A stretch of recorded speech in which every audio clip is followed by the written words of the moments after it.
Paging Aitken Robertson to courtroom number 2. The jury is back with a verdict.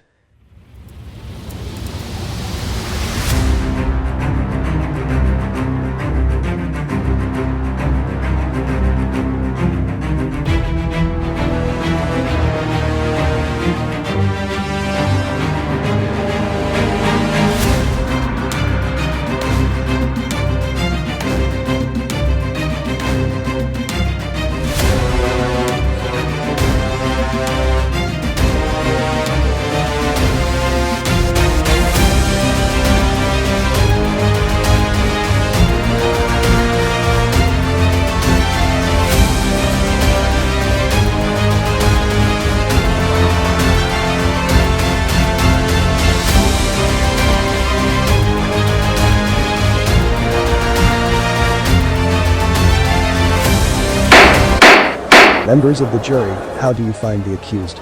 Guilty or not guilty? Not guilty on all accounts, Your Honor.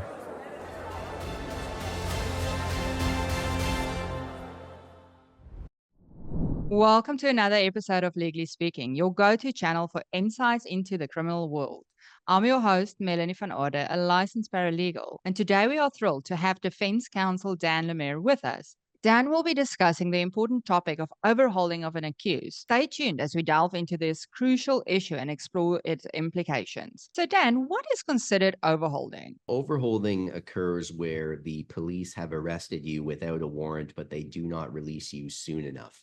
So the criminal code requires that where the police arrest somebody without a warrant, that individual shall be released by the officer in charge as soon as practicable. There are some exceptions to this, but essentially if the police continue to hold you without considering the lawful exceptions, then you are being overheld.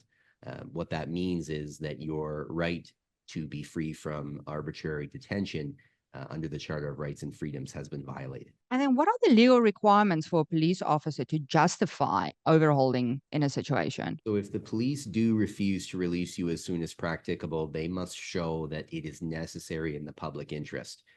For example, if they need to establish your identity, to preserve evidence, or if there is the possibility that they need to ensure the safety of a victim or any witness in your case.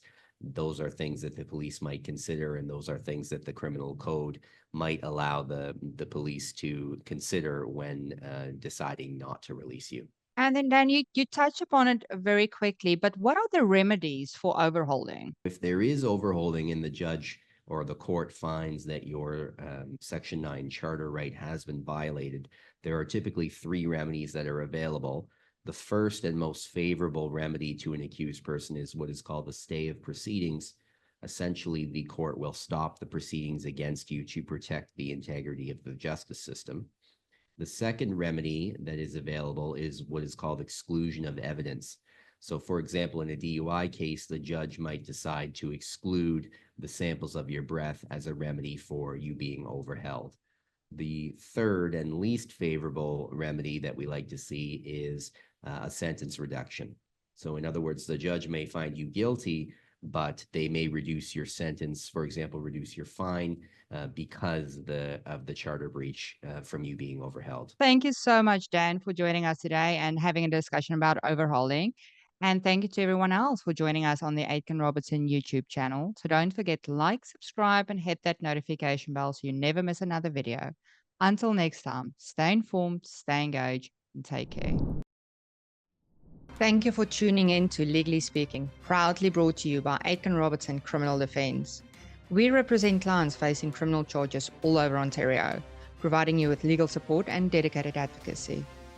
If you enjoyed this episode and want to see more content, please like and subscribe to our channel. For more information, visit our website. We also offer free books on various types of criminal charges, which you can request on our website or by using the QR codes on your screen now. For legal assistance, call us today or visit our website to request a meeting with one of our experienced lawyers or licensed paralegals. Thank you for watching, and we'll see you next time on Legally Speaking.